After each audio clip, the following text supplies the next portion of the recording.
Oi, gente, seja super bem-vindo ao podcast Futuro da Infância. Meu nome é Yudi e nós queremos conversar sobre como as mudanças que estão acontecendo nos últimos tempos estão influenciando o jeito de você olhar e viver a infância. E qual o papel que nós adultos temos na construção de uma infância cada vez melhor. Bora lá?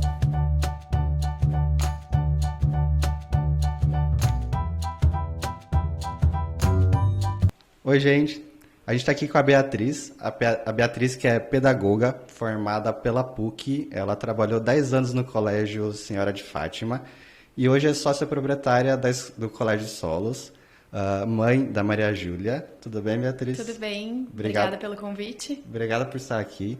A gente sabe que a escola abriu recentemente. Me conta como está sendo esses primeiros dias, recebendo as primeiras crianças. Uma experiência bastante intensa, sabe? A Escola Solos, ela foi projetada por muitos anos, ela foi idealizada por mim e, por outras pessoas que fizeram parte desse processo. Então, tá vivendo tudo isso agora, realmente é o que dá sentido a tudo que a gente planejou durante todos esses anos. Então, intensidade é a palavra que define melhor o que a gente está vivendo. Mas uma experiência incrível, de muito amadurecimento, de muito crescimento e... Enfim, o que eu sempre falo, a gente erra, o problema não é errar, e a gente tem energia para consertar e para fazer melhor a cada dia. E a gente está vivendo esse processo agora. Que legal. Eu imagino a correria que está sendo e novamente agradeço o espaço na agenda para ter vindo aqui e conversado com a gente. A ideia desse podcast é a gente falar um pouquinho sobre a infância e a gente vai começar essa nossa conversa falando sobre a sua infância. Então me fala um pouquinho como que foi de fato, quando você era criança, se tem algum momento marcante que você lembra, como é que foi? Conta pra gente. Então, eu sempre fui uma criança bem tranquila, sabe? Eu nasci e cresci dentro da escola da minha família, então eu não sei se tem muito relação com isso, né? De ter pai e mãe dentro da escola, que é uma experiência diferente do que a maioria das crianças vive. Mas sempre fui uma criança tranquila e curiosa, né? E viver dentro da escola para mim sempre foi uma alegria, então nunca foi castigo, né? Ir para a escola sempre foi gostoso, o meu castigo era ficar em casa. Então, sempre fui curiosa, tive momentos da vida que eu tinha vontade de fazer coisas fora da escola, então já experimentei de tudo, já fiz balé, já fiz tênis, já fiz pintura, artesanato. Então, sempre tive a oportunidade de poder viver essas experiências, né? Mas, em resumo, sempre fui tranquila e fui apaixonada, assim, por estar dentro da escola e por viver esses momentos dentro da escola. Enfim, em cada momento da vida por um motivo diferente, né? Então, a gente começa sendo feliz na escola por conta da escola, depois vem as amizades e outras coisas vão se tornando mais importantes. E esses momentos, assim, que levam, sei lá, seus 15, 16 anos, né? Fazem parte da nossa construção, da minha construção, então... E é bastante tempo, né? Você pensa assim que 15 anos dentro da nossa vida é super relevante.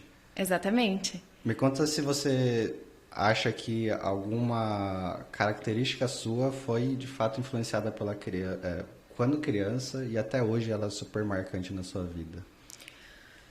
Eu acredito 100% nisso, né? A gente sabe que tem estudos que comprovam que o que a gente constrói ali nos primeiros 7 anos de vida, eles têm relação total com o que você leva para o resto da sua vida. Então, acredito que ter vivido experiências saudáveis na infância, né, conduziu muitas minhas escolhas do presente e vão conduzir ainda no futuro. Tá aí justamente o papel e a importância da escola, né? É verdade. Uma das coisas que é legal da gente pensar é que a sua personalidade de quando criança, muitas vezes é a personalidade quando adulto também, né? Você acha que essa questão de ser uma pessoa tranquila é de fato a personalidade que mais você se recorda da infância ou você colocaria alguma outra também? Tranquilidade no sentido de eu nunca fui uma criança arteira, mas eu sempre fui uma criança curiosa. Então, assim, faz parte do processo da infância a gente querer quebrar algumas regras, querer viver algumas experiências, né? Então, eu acho que tudo isso constrói e vai muito do processo que a escola proporciona para as crianças e que a gente vive dentro da escola, de criar essas habilidades, essas ferramentas para se conhecer e tentar mediar as situações e fazer as escolhas não certas, mas as escolhas que são adequadas para aquele momento. Então, assim, sempre fui tranquila, mas na escola quebrava algumas regras. A minha mãe era diretora, então tinha muito esse peso em mim. Mas ao mesmo tempo eu era criança, eu era adolescente. Eu queria ter as experiências que todo mundo tinha, né? Entendi. Mas o Senhora de Fátima sempre foi uma escola muito aberta para as crianças. Então a gente gostava de estar lá e as experiências que a gente vivia lá, elas influenciavam muito em querer estar lá no próximo ano, da gente querer manter as amizades, os vínculos, do que a gente... Então, a gente sempre teve muita abertura para fazer o que a gente queria, para expor a nossa opinião, para conversar com os professores. E eu acho que muito disso fez eu acreditar num modelo de educação que eu acredito para Solos e que eu quero construir na Solos, Com né? certeza influenciou, né? Com certeza. Se você tivesse toda essa curiosidade e a escola, de certa forma, travasse, provavelmente muitas coisas você não teria nem aprendido e nem Exatamente. desenvolvido. Barreiras, né, que eu vejo que eu sou adepta de uma educação menos tradicional, né? Quando fui à escola, o Senhora de Fátima foi uma escola muito tradicional por muitos anos, mas a gente sempre teve essa abertura, essa flexibilidade com os professores e com toda a equipe, porque realmente lá era uma grande família. A escola começou pequena, foi crescendo aos poucos, então a gente acompanhou tudo isso. Então, quando a gente se pergunta, né? Em vários momentos da vida eu lembro que eu perguntava, meu Deus, mas por que eu tô aprendendo isso? Por que eu tô fazendo isso, né? Qual o sentido? Pra que eu vou usar isso? Você mesmo já deve ter se perguntado isso várias vezes. Várias vezes. E eu acho que quando a escola ela cria essas barreiras de é isso e pronto, você aprende isso e esse é o conteúdo. Isso poda muito a gente, né? Isso poda as experiências, isso poda a curiosidade. Então, eu penso que as minhas escolhas hoje, pensar nas Solos, pensar no que eu quero para minha filha, para as crianças do mundo, né? Para a educação como um todo, tem muita relação com as experiências que eu vivi dentro da escola quando eu era pequena. É muito legal você pensar que uma coisa influencia na outra, né? É impressionante. Deixa eu perguntar a respeito um pouquinho. Você trabalha hoje com crianças, você é dona de uma escola, mas nem sempre foi assim, né? Quando que foi e como é que foi o início de trabalhar com as crianças? Então, na verdade, assim, eu sou filha de pai e mãe pedagogos, né? Então, eu nasci e cresci dentro de escolas.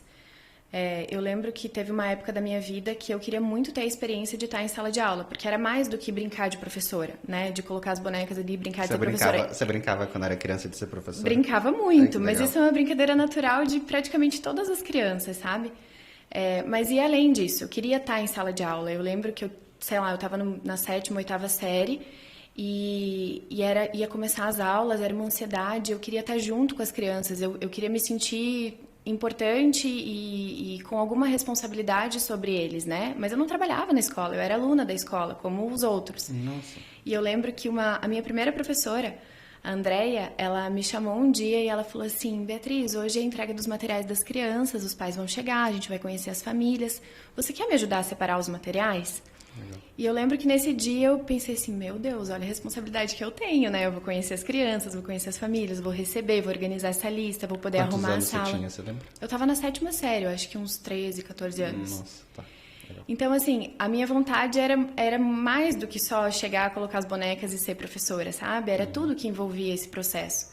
Então, eu lembro que nesse dia eu pensei, eu quero isso, eu gosto disso, isso me faz feliz. Então, daí foi, né? Eu fiz a 7ª e a 8ª série no Senhora de Fátima e depois eu fui fazer magistério. Magistério, não sei se você sabe, é um curso técnico para professora de educação infantil e anos iniciais. Tá. Você consegue fazer o curso até bem novinho. Isso, é no ensino médio, ele vale pelo ensino médio. Entendi. Mas você já sai com a possibilidade de trabalhar e ser professora, né? Eu não sei se isso existe ainda, porque era um curso que já naquela época que eu fiz, que foi 2008, 2007, 2008 e 2009. Já era um curso que tinha em 2 escolas de Curitiba, no Instituto de Educação e no Sagrado Coração de Jesus, que foi onde eu fiz. Então, eu lembro que foi naquela época que eu pensei, isso me faz feliz, eu quero estar dentro de escola. Eu não conseguia pensar em fazer outras coisas, sabe? E eu faço esse processo até hoje, né? Eu me pergunto, eu amo a escola, mas o que eu faria se não fosse a escola? E eu não consigo pensar em nada, né? Às vezes você tá tão centrado ali que... Tem um lado super bom que você se dedica ao máximo de sempre estar querendo se surpreender, entregando o melhor, Mas também fica uma curiosidade, né, de falar como que seria a minha vida se Exatamente. se eu não tivesse aberto uma escola, ou se eu não tivesse começado a trabalhar com Se eu não crianças. tivesse pai e mãe que foram educadores a vida inteira e que, querendo ou não, né, as influências familiares, elas te levam para alguns caminhos. Mas, enfim, o ramo da educação também ele é gigantesco, né? Então eu posso me realizar em vários sentidos, não só estando na escola com as crianças, mas de várias outras formas. Mas daí eu lembro que foi nessa época que eu pensei, eu gosto disso, isso me faz feliz e eu vou fazer o magistério porque eu quero seguir essa carreira. E foi nesse momento que a ideia da Solo surgiu, né? A minha mãe é sócia do Senhora de Fátima e a gente juntas se propôs a construir uma nova escola. Então foi nesse momento, a gente começou a procurar terreno, a gente passeava pela cidade, buscava um lugar que, enfim, que fosse permitido construir escola, que não tivesse outras escolas próximas. São várias questões, né, que Caramba, desde aquela época, então. desde aquela época. Nossa Senhora. Foi em 2008 que a gente comprou o terreno e daí projeto, tudo, construção começou em 2010. Caramba, todo esse tempo. Todo Que esse legal. tempo. Bom, a gente vai chegar nesse assunto. Tá. Eu queria que você me falasse um pouquinho de quando você começou a trabalhar com as crianças, quando você começou, qual que foi quando foi as suas primeiras aulas que você dava, provavelmente era para os pequenininhos, né? Você se recorda de algum momento que você foi tão surpreendida com alguma criança que, de certa forma, esse momento te marcou até hoje você lembra, ou até hoje você tirou algum aprendizado? Então, a escola, ela tem muito movimento todos os dias, né? Você nunca vai para a escola e vai viver um dia igual outro dia que você viveu. Não tem rotina, né? Não existe isso. Então, as crianças, elas chegam com coisas novas, as famílias com demandas novas, e essa é a graça da escola, né? Mas uma coisa que aconteceu ano passado que, assim, me preencheu demais. A minha primeira turma foi em 2010, crianças de 3 para 4 anos. Eu sempre fui uma pessoa muito afetiva, assim, carinhosa com as crianças. E eu acredito que essa deve ser a premissa do trabalho com as crianças, né? A partir do momento que você se conecta com elas, que elas se sentem seguras com você e te amam, você consegue fazer qualquer coisa, você consegue ensinar qualquer coisa. Então, eu sempre fui assim por instinto, não porque eu estudava sobre isso na época. Hoje, eu sei que isso é científico, né? Mas, as crianças, a gente tinha uma proximidade muito grande. E ano passado, esse meu aluno, chamado Julian, ele completou o ensino médio e ele chegou na minha sala, ele sentou. Ele sempre ia na minha sala para me dar oi, para contar das novidades, contava das namoradinhas, do que ele estava fazendo, o que ele ia fazer no vestibular. E ele chegou na minha sala para dizer que eu fui a professora que ele nunca esqueceu e que durante todos esses anos no Senhora de Fátima, né, que foram os 10 anos que eu fiquei lá e que ele ficou lá também para concluir o ensino médio, que ele sempre teve muito orgulho, ele sempre falava para os amigos que a Beatriz foi a primeira professora dele. Então, assim, são coisas que alimentam mais, assim, do que trabalho, sabe? É alma mesmo, uma conexão que eu fiz com uma criança de 3 anos que se prolongou durante 10 anos sem eu ter o mínimo contato com ele durante todo esse tempo. Que legal, né? Então... E às vezes as coisas mais...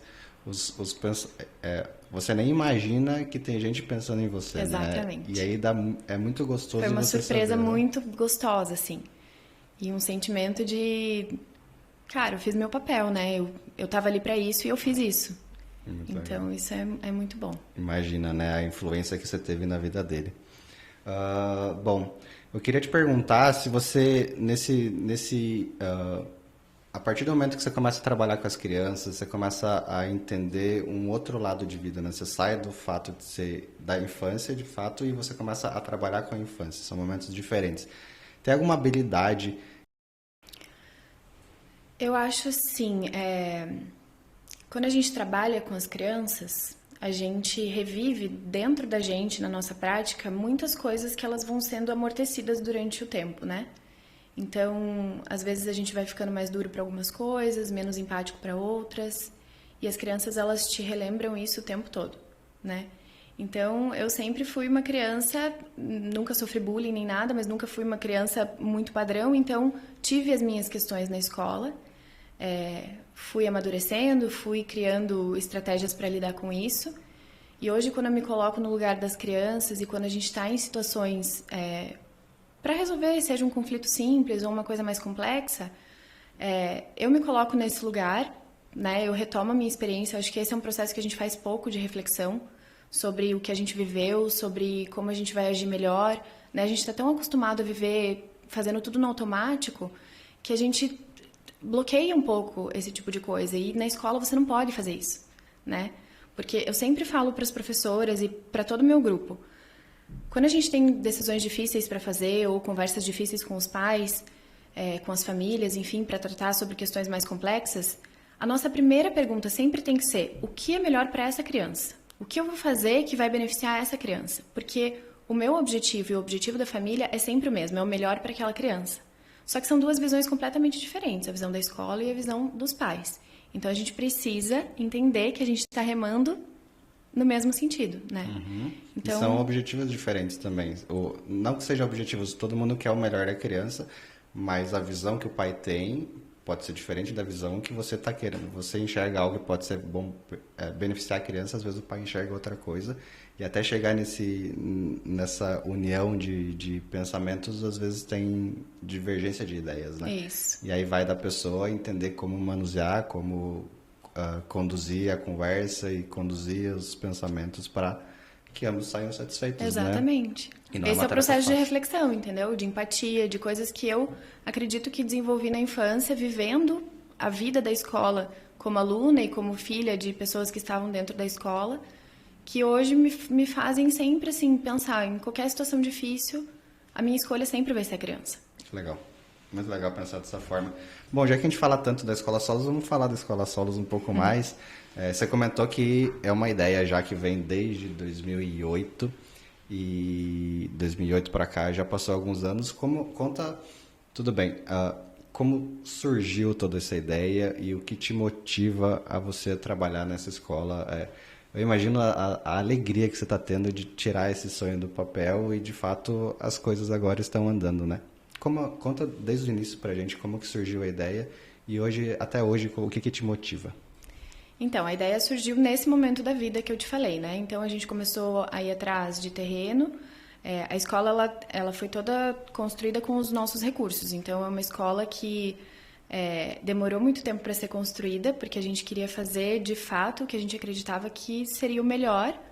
É claro que o melhor ele muda conforme a gente vai tendo outras experiências, né? Então a escola Solos, inclusive, passou por processos como esse. A gente achar que desse jeito era melhor e depois da coisa tá feita a gente pensar, não é melhor assim, a gente vai desfazer e fazer de outro jeito. Porque ao longo desses 10 anos também muita coisa mudou no mundo, né? Eu passei de adolescente para adulta, eu tive outras experiências, me formei na faculdade, tive a oportunidade de conhecer muitas escolas no Brasil e no mundo. Então, cada vez que eu voltava, eu pensava, a gente pode fazer melhor. Então, a gente vai fazer de novo, porque eu não sou vendedora. Eu não tenho habilidade de vender uma coisa que eu não acredito ou de querer vender uma coisa que para mim não faz sentido. Então, quando alguma coisa me incomodava na escola, eu pensava, agora é o momento de eu retomar e fazer do jeito que eu acho que tem que ser, porque senão eu vou estar vendendo alguma coisa para alguém que não faz sentido para mim. Eu fiquei curioso para saber como que era a tua rotina, porque se foram 10 anos de construção, basicamente, né? Durante esses 10 anos você ia todo mês para lá, toda semana para lá, ou não. Teoricamente, durante 10 anos você já sabia que você iria se tornar uma diretora de escola, né? Sim. Como é que era a tua sensação com cada vez mais perto, e de fato agora é? Então, durante esses 10 anos, a maioria deles foi obra, né? Eu gosto muito de obra, eu participei de todas as execuções, elaborações de projeto, a gente colocava o projeto na mesa, impresso toda vez e fazia as mudanças que tinha que fazer, então todo esse processo a gente fez. Quando a escola estava em obras, a minha mãe assumiu mais a frente disso, né? Então eu ia lá sempre, a gente discutia sobre as coisas. E quando foi para dar a cara de escola, né, os acabamentos, as escolhas, né, da cara que essa escola ia ter, daí eu fui um pouco mais ativa nesse processo. Então, de uns anos para cá, talvez de uns 4 anos para cá, busquei muitas referências para poder, porque eu vi, não, agora é a hora que a gente precisa tomar algumas decisões que precisam ser durante a construção, não dá para deixar para depois a gente querer fazer, né? Então, as salas de vidro, a organização dos espaços, os mobiliários, tudo que foi pensado para a escola, vem de muitos contextos diferentes, de muitas influências assim que eu fui tendo ao longo desse tempo, né? E a minha mãe, como gestora do Senhora de Fátima, ela foi... a minha mãe é pedagoga também, mas por muitos anos ela foi só gestora administrativa. Então, quando chegou a essa parte, ela realmente falou, não, agora eu preciso de você, porque você tá nesse movimento da educação agora, né? E eu tô na parte administrativa. Então, foi desse jeito que aconteceu. Entendi. Mas a minha rotina era assim, trabalhava no Senhora de Fátima, ia para solos, em paralelo fazia faculdade, né? Fazia as viagens, toda viagem que eu podia fazer, porque existem grupos no Brasil que fazem viagens pedagógicas. Então, educadores do Brasil inteiro se reúnem e vão para lugares específicos para conhecerem escolas. Tem alguma escola que te marcou, que você lembra assim, que fala, cara, essa escola é incrível? Sim, algumas. Eu lembro que uma das primeiras viagens que eu fiz foi para Califórnia e a gente conheceu a High Tech High, que é uma escola só de ensino médio. E todo o conceito da escola é muito legal, porque eles ficavam ali em San Diego, que é a divisa com o México, então tinha muitos imigrantes, é uma escola multicultural. Então, a própria premissa deles de não ser uma escola... Como que eles chamam? É uma escola que cada um paga o que pode pagar. Então, eles analisam a renda familiar da pessoa e, de acordo com a região, eles distribuem para as escolas. São várias high-tech high que tem ali em San Diego. E é uma escola de muita inovação, muita tecnologia, de pensar fora da caixa, projetos. Até porque está bem perto ali do Vale do Silício, imagina, né? Então, justamente isso. É uma escola, assim, que me encantou, porque ela realmente sai muito fora de todas as experiências que eu tinha tido antes. Alguma que você se recorda do mundo mais infantil, assim? Também foi na Califórnia, mas não foi em San Diego. O nome é Aspirations, que era uma escola de educação infantil de 1 a 5 anos, baseada na proposta de Reggio Emilia. Que Reggio Emilia também é uma vertente que a gente estuda bastante e que a gente traz dentro da proposta da Solos e no Senhora de Fátima, e que me encantou muito, assim, pela... Outro conceito de escola, era uma escola pequena, só para as crianças pequenas. Então, todo o trabalho que era feito ali, baseado na abordagem de Reggio Emilia, me encantou muito. E talvez esse encantamento, ele aconteceu porque eram talvez as primeiras escolas. Eu estava entrando num mundo, sabe, quando você abre o teu olhar e tira aquela lente, aquela venda do olho, você enxerga um mundo muito maior, né? Porque eu sempre amei educação, mas eu me questionava, será que desse jeito tá certo? Será que essa é a melhor forma de fazer? E quando você conhece outras realidades, E esses grupos, eles conseguem se inserir nas escolas. Então, a gente entra na escola e a gente acompanha o dia a dia da escola, a gente conversa com os professores. Na High Tech High, por exemplo, as crianças que mostraram a escola pra gente. Então, não era uma equipe. Eles vinham, eles falavam dos projetos, eles falavam como a escola funcionava. E daí você vê ali a participação ativa dos alunos, porque eles fazem parte, de fato, do processo. E você imagina ele na pele deles, quão felizes eles estão de ter essa responsabilidade de apresentar para outros adultos, de receber um grupo estrangeiro, né? Exatamente. Que legal. Muito legal. Eu tenho muita curiosidade para saber, porque a gente acompanha a Escola Solos e tem tanta coisa super diferente do tradicional. Eu queria saber, na sua opinião, como diretora, estando ali todo dia, qual que é a parte mais incrível que você acha do colégio? Bom, fisicamente falando, eu gosto muito de como a escola está conectada, né? Então, quando a gente começou a construção, as salas elas eram 4 paredes, uma porta e janelas altas. Foi esse processo que eu te falei, que depois que eu comecei a conhecer outras escolas, eu voltei e eu falei, não, a gente vai quebrar tudo, porque não faz mais sentido. A gente não está aqui para viver essa sala de aula nesse mundo, a gente precisa expandir, a gente precisa ver o que está acontecendo fora, né? A gente vê os coworkings, os lugares de trabalho hoje em dia de vidro. Eu recebia muito esse questionamento dos pais, porque a nossa geração vem de um ensino tradicional. E eles me perguntavam muito, mas as crianças não ficam distraídas com o que tem lá fora? E a primeira reflexão é, a gente vive num mundo hiperestimulado. A gente está recebendo estímulos o tempo todo de todas as vertentes, né? É o celular que está tocando, é a pessoa que está falando, é o computador que está... É e-mail que está recebendo. Então, assim... A gente precisa preparar as crianças para isso, né?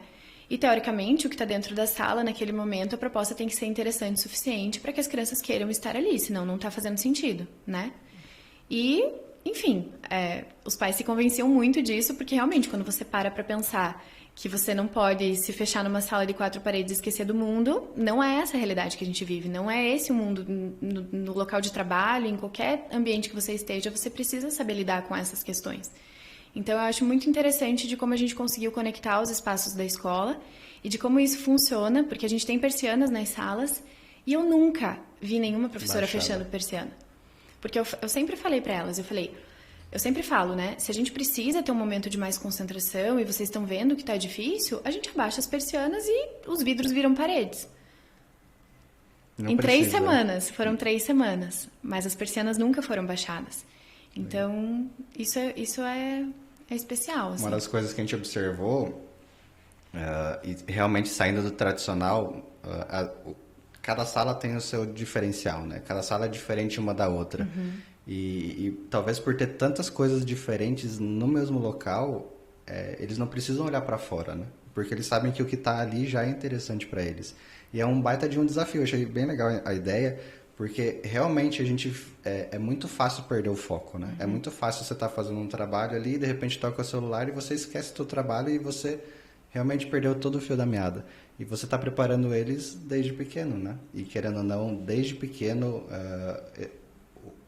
elas absorvem mais informação, elas aprendem mais fácil e aprendendo já desde criança, com certeza mais para frente, teoricamente isso já vai, vamos dizer que meio caminho andado, você acha?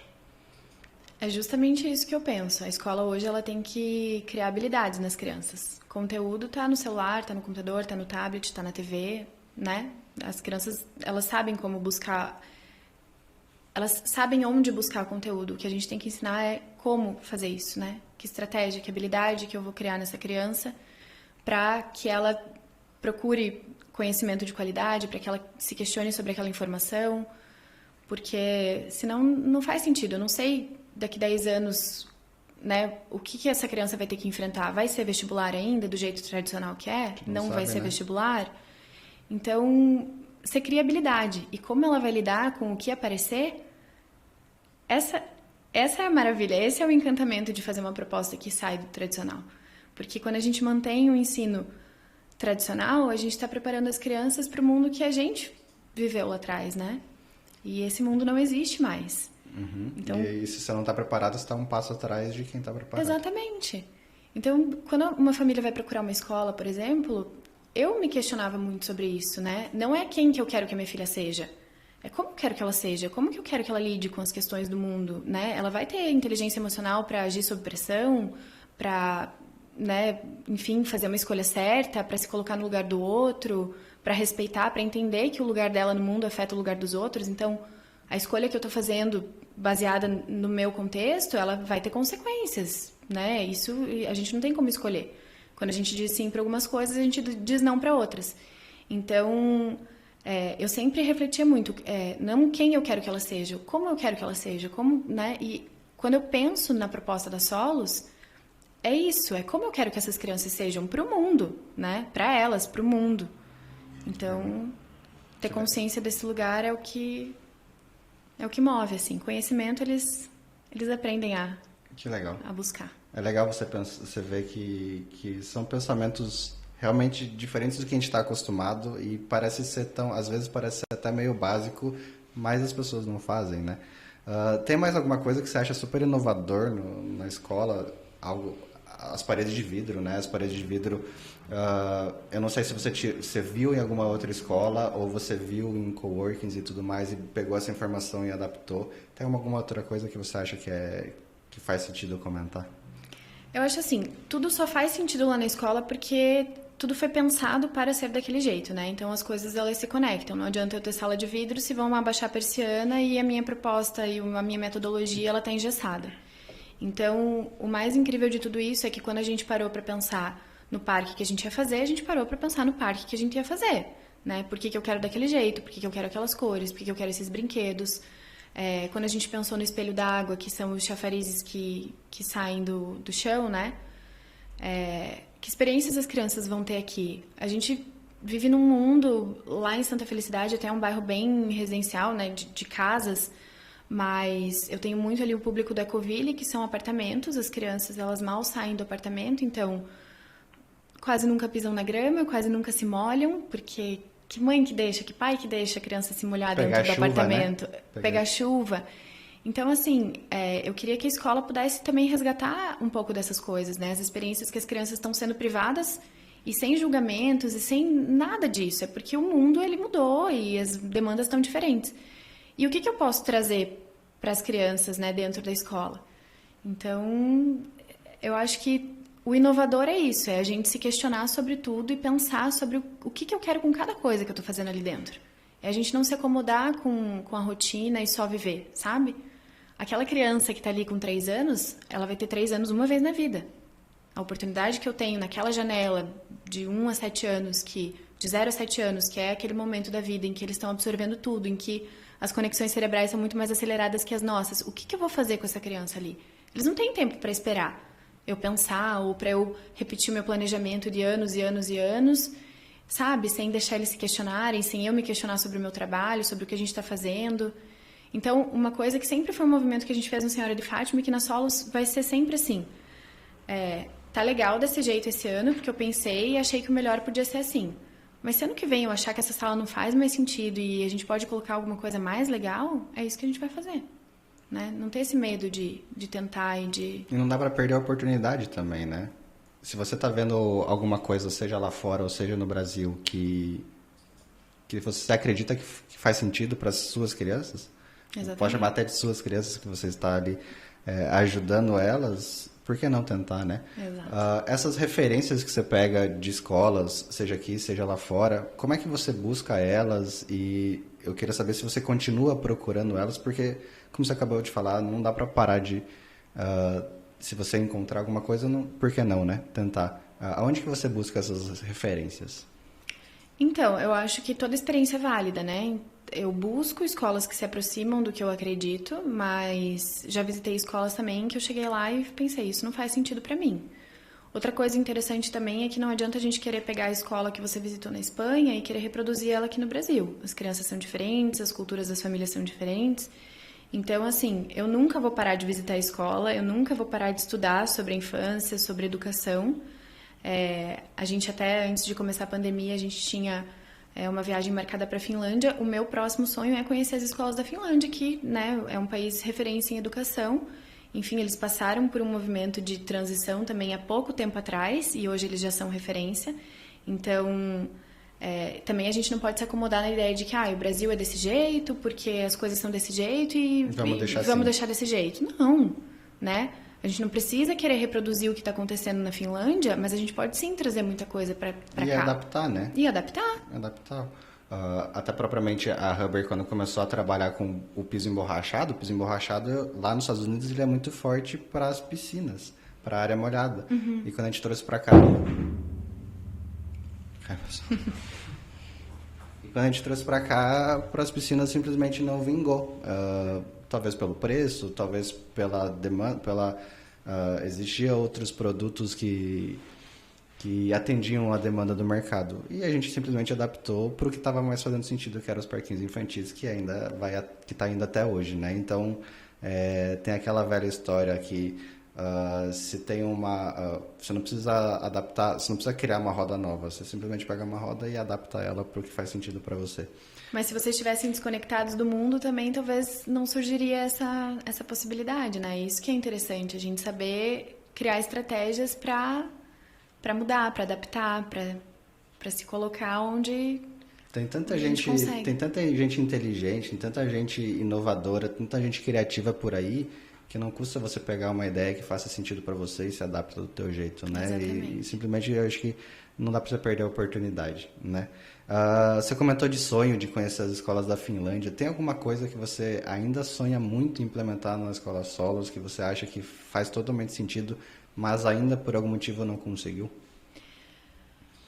Existe um sonho que eu acho que ele é bem pertinente, assim, de todas as escolas que tentam inovar um pouco na proposta pedagógica, que é a gente conseguir dar essa continuidade desse ensino fora da caixa até o ensino médio, né? Porque a gente se confronta com um sistema educacional e, querendo ou não, as pessoas ainda têm muito forte na cabeça que para você ser bem-sucedido, você vai fazer o vestibular, vai fazer um ensino superior e beleza. E como é esse vestibular? É uma prova super tradicional, né? Que não significa que as crianças, os adolescentes que vêm de escolas inovadoras não vão conseguir fazer, mas o foco é diferente. Então, esse confronto, o meu sonho é que a gente consiga estender. Hoje a escola atende até o 2º ano do ensino fundamental, e a ideia é que a gente vá consolidando o nosso trabalho e que a gente vá fortalecendo isso até chegar no ensino médio, né? Eu quero os adolescentes com essas habilidades. Eu quero o adolescente que questiona, que pergunta, que sabe se relacionar, que sabe fazer um trabalho em grupo, que não fica com medo de chegar na frente e falar sobre algo que ele estudou, sobre alguma ideia que ele quer defender. Então, o meu sonho é esse. Encher aquela escola de gente. De gente. Espaço vocês têm, né? Espaço tem. Que legal. Bom, deixa eu te perguntar, na sua opinião, obviamente a infância mudou, né? A sua infância para as infâncias de agora, a infância da sua filha, a infância das crianças que estão na escola. Me conta um pouquinho o que você acha que tanto mudou, por que tanto mudou, e se você acha que existe um mudou para melhor ou mudou para pior. Eu não gosto de falar nada, que nada é melhor ou pior ou certo ou errado, né? Mudou, isso a gente não tem como negar. E as escolas demoraram muito para entender isso, enxergar isso. Então, me incomoda muito quando a gente rotula as crianças de não tem concentração, não consegue... Gente, a gente vive num mundo diferente, né? As crianças, elas estão recebendo estímulos o tempo todo, de todos os lugares, né? A gente esquece que o ser humano, ele não é uma coisa separada da outra, que a cabeça funciona separada do emocional, que funciona separada do físico, né? Então, eu penso que quando a gente retoma isso e a gente entende que se a criança não está bem emocionalmente, ela não vai conseguir aprender um problema de matemática, você entendeu ali que aquilo ali é um processo não linear. Ele vai, ele volta, tem que ser retomado, talvez não seja naquele dia, seja no próximo. O professor tem que ter sensibilidade nisso, né? Então, qual que era a pergunta mesmo que eu acabei me... Eu queria entender, na sua opinião, por que você acha que a infância mudou tanto? Ah, tá. E essas mudanças que aconteceram no mundo como um todo, que afetaram na infância, que afetaram na criação dos filhos, né? Do tempo que os pais têm para dedicar às crianças. Eu sou muito defensora de escola, porque eu sempre falo para os pais... Às vezes eu atendo famílias assim que vêm com muito receio de falar que a criança é pequenininha, ela tem seus 2, 3 anos de idade e vai ter que ficar o dia todo na escola. E eu falo para eles, a escola vai ser uma opção mais saudável do que ficar em casa? Porque se for para ficar em casa, na frente da TV ou no celular, não faça isso com o teu filho. Você está fazendo a escolha certa, que é colocar na escola, que ele vai se relacionar com os outros, aqui ele vai ter oportunidades que talvez você não tenha tempo pelas próprias demandas do mundo hoje, de oferecer para o seu filho. E que se a gente for pensar na nossa geração, quando a gente era criança, ou até na geração anterior, isso era diferente, né? A própria forma como a gente era criado em comunidade, com primos, as pessoas tinham mais filhos, a gente se relacionava muito mais. Hoje a escola, ela vem com essa oportunidade de proporcionar isso para as crianças, né? A gente sempre gosta de dizer lá na escola, uma criança, ela não é criada por uma pessoa só, a gente precisa de uma aldeia inteira para criar uma criança, né? E esse papel... essa aldeia, ela não existe mais todos os dias na vida das pessoas, das famílias modernas, né? Uhum. Muitas vezes é o pai e a mãe, ou só o pai, ou só a mãe, ou, enfim, diferentes estruturas familiares, mas que não existe mais essa aldeia, né? Em que a avó faz parte, que a tia faz parte, que o primo também ensina, que... Então, a escola, ela vem com isso. Então, essas mudanças, elas não foram nem melhores nem piores. É o que a gente vai fazer com isso, né? Que escolhas as famílias vão fazer... entendendo que não é culpa de ninguém, mas que elas podem fazer as escolhas certas pelas crianças. Isso que eu ia comentar, não é culpa de ninguém, simplesmente mudou e tudo bem mudar. E cabe à escola passar essa confiança para os pais de falar assim, ó, seu filho vai estar bem cuidado aqui e mais que isso, seu filho vai estar desenvolvendo aqui, vai estar aprendendo aqui, vai se tornar uma pessoa melhor estando aqui. Então, confia na gente que a gente vai fazer um bom trabalho e independente se a criança, enfim, independente se ela se sente bem em casa ou não, a escola é um outro ambiente ali. E só de estar em outro ambiente já é um motivo de uma realidade diferente que, de certa forma, vai estimular a criatividade, vai estimular a se relacionar melhor com outras crianças. e com certeza isso vai agregar para a criança, né? Com certeza. Deixa eu te perguntar também, obviamente, né, o que acontece na infância, o que acontece com as crianças no momento ali que você comenta de 0 a 7 vai influenciar a vida futura, né, a vida de adulto. O que você acha qual que é o impacto que a infância tem na vida adulta, né? Na sua opinião, o que você acha que mais interfere, o que mais daria para aproveitar durante esse período que vai estimular mais para frente? Então, hoje a gente sabe que a gente nunca para de aprender, né? O que acontece? Do 0 aos 7 anos, a velocidade é muito maior. Então, o que eu penso enquanto escola, enquanto mãe, enquanto pessoa que quer oferecer o melhor para a criança, independente de qual criança seja? Vamos aproveitar esse tempo. Vamos aproveitar desses 0 aos 7 anos para fazer o melhor que a gente pode, né? Então, os impactos que isso vai ter, isso vai depender de muitas coisas, de outros contextos, de estrutura familiar, das escolhas que a criança vai fazer, dos conflitos que ela vai ter. O que a gente cria é ferramenta para as crianças aprenderem a lidar com as coisas, é habilidade de vida, né? Então, eu sinto raiva, eu tenho vontade de bater em alguém, eu não posso ser adulta e sair batendo nas pessoas que eu tenho raiva, né? O que eu vou fazer com esse sentimento? Então, esse momento da vida é para isso, é para você ensinar esse tipo de coisa, né? O conteúdo, ele acontece. A criança, ela passa por estágios naturalmente, né? Se não tem nenhuma questão específica com aquela criança, que também a gente tem que dar conta e tem que ir atrás de alternativas para isso, na minha opinião, o conteúdo ele é totalmente secundário nessa fase, sabe? Porque ele acontece de forma natural. A gente precisa ferramentar essas crianças, fazer com que elas criem habilidades de vida e daí os impactos, penso eu que se a gente faz isso da maneira correta, se a gente oferece essas possibilidades para ela, os impactos vão ser sempre positivos.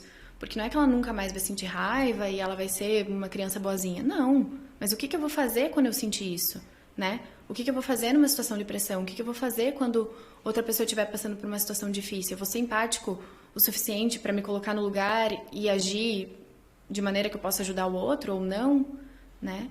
Então... E isso é interessante você falar, que faz total sentido e as escolas, elas têm que se preparar, estão sendo cada vez mais preparadas para passar isso para as crianças e passar isso para os pais. Mas talvez os pais ainda não tenham essa noção ou talvez não tenham o conhecimento para repassar isso para as crianças, né? Como que é esse desafio? Por exemplo, o que você acha, na sua opinião? A escola, tudo bem, você acabou de falar que tem todo esse papel e vai tentar passar isso para as crianças.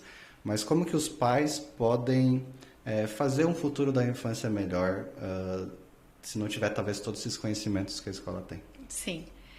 Na verdade, a escola ela não é escola entre professores e crianças, né? A escola, a família, ela tem papel tão importante quanto a criança dentro da escola. E cada vez que a gente passa por alguma situação, é um trabalho de formação com os pais.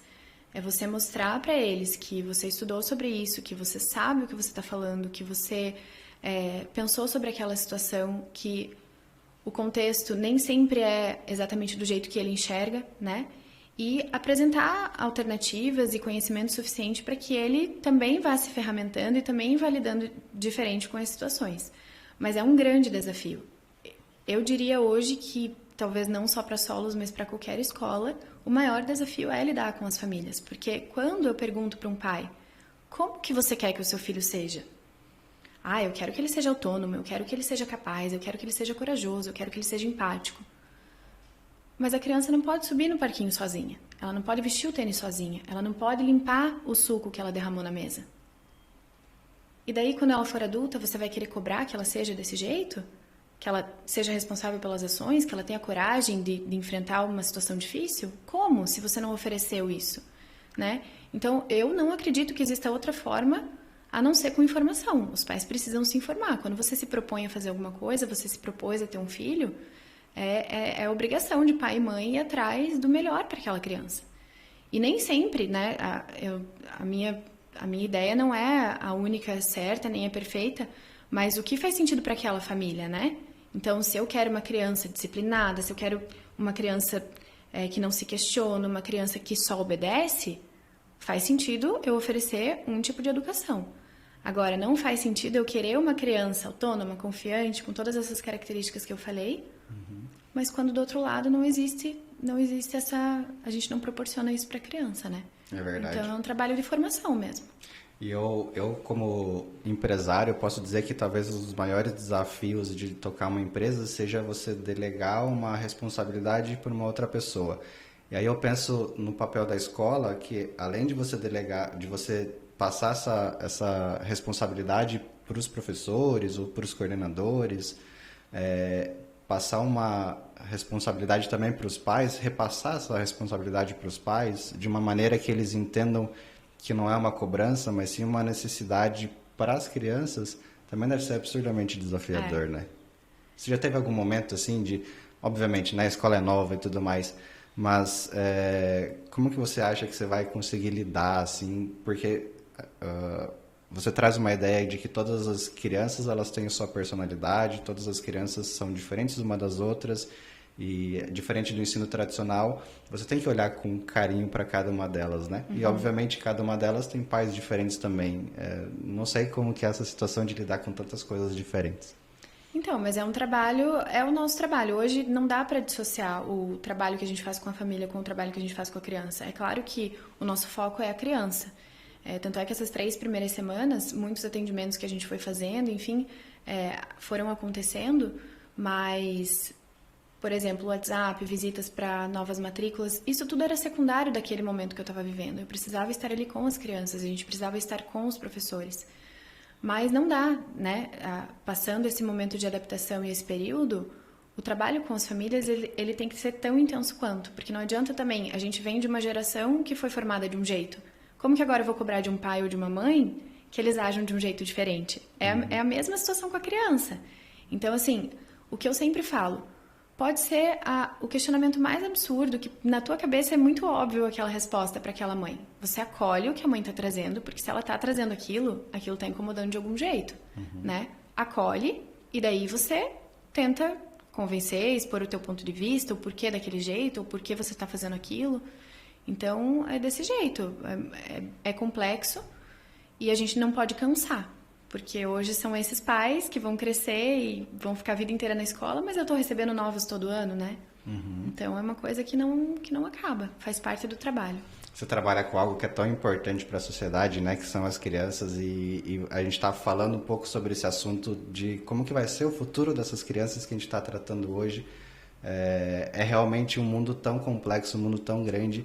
E estar aqui com você conversando um pouquinho é super satisfatório. A gente está realmente agradecido. Obrigado por ter vindo até aqui. Não sei se você quer falar mais alguma coisa, se você quer trazer algum outro ponto para a gente poder debater um pouquinho mais. Mas, de novo, esse assunto do futuro da infância, que é algo tão diferente, assim, que a gente ainda tem tantas mudanças que estão vindo, a gente não sabe direito quais são as próximas mudanças, ou às vezes a gente não sabe nem como lidar com essas de agora. Trazer especialistas na área para a gente estar conhecendo um pouquinho mais. A gente de novo agradece novamente o seu tempo na agenda e todo esse conhecimento que você trouxe para a gente. Imagina, é premissa do nosso trabalho compartilhar. É só assim que a gente vai crescer, é só assim que a gente vai conseguir conhecimento, né? Então, muito especial estar aqui hoje, primeiro podcast da minha vida e muito feliz assim em poder falar sem filtros assim o que eu acredito, sabe? Porque essa escola que eu fiz é a escola que eu pensei em fazer para minha filha. E quando a gente faz algo para um filho, pais e mães que vão escutar isso aqui sabem que a gente faz o melhor, né? Errando ou acertando, a gente tenta fazer o melhor. Então, é isso. Não existe outra forma da gente melhorar o mundo. Hoje a gente amanheceu com uma notícia super triste, né? Que foi a invasão da Rússia na Ucrânia. E a gente ainda, sabe, voltam questionamentos na minha cabeça do tipo, olha o tamanho do papel que eu tenho na vida dessas crianças, né? O tamanho da nossa missão, a importância disso. Não só da Escola Solos, mas de toda a educação como, né, as pessoas que mundial. vocês estão criando, né? As pessoas, Exato. é o futuro de fato. Que tomam essas decisões depois, que né? tomam essas decisões, exatamente. Então, eu acho a missão mais nobre do mundo e sou muito feliz de ter escolhido esse caminho e nunca vou desacreditar da educação e que a educação é a chave da mudança. Nunca. Por mais desafiador que seja. Obrigado, Beatriz. Obrigada, Yudi. De novo, novamente agradeço a oportunidade de conversar, de conhecer um pouquinho mais da escola, de conhecer um pouquinho mais da sua trajetória. A gente acompanha muito a escola nas redes sociais e é realmente encantador tudo que você faz lá. Parece que cada pedacinho da escola foi pensado de uma maneira especial e encanta para quem entende, para quem trabalha um pouquinho com isso, encanta. Eu imagino que encanta os pais e imagina ainda as crianças. Então, parabéns pelo seu trabalho. Deixo aqui a oportunidade para você divulgar ali todas as redes sociais, passar um pouquinho de como que faz para encontrar a escola na internet ou até, quem sabe, visitar. Isso. A nossa escola fica em Curitiba, no bairro de Santa Felicidade, né? E temos o nosso Instagram, nossa página no Face, todos são Escola Solos, no plural, e www.escolasolos.com.br. Esses são os meios, telefone, visita, né? Eu gosto de atender cada família que vai conhecer a escola. Nesses últimos meses ficou mais complicado porque a demanda daí já era para iniciar o ano, mas a gente gosta muito desse trabalho próximo com as famílias, porque a gente só consegue falar sobre o nosso trabalho quando existe essa conexão, então... Que legal.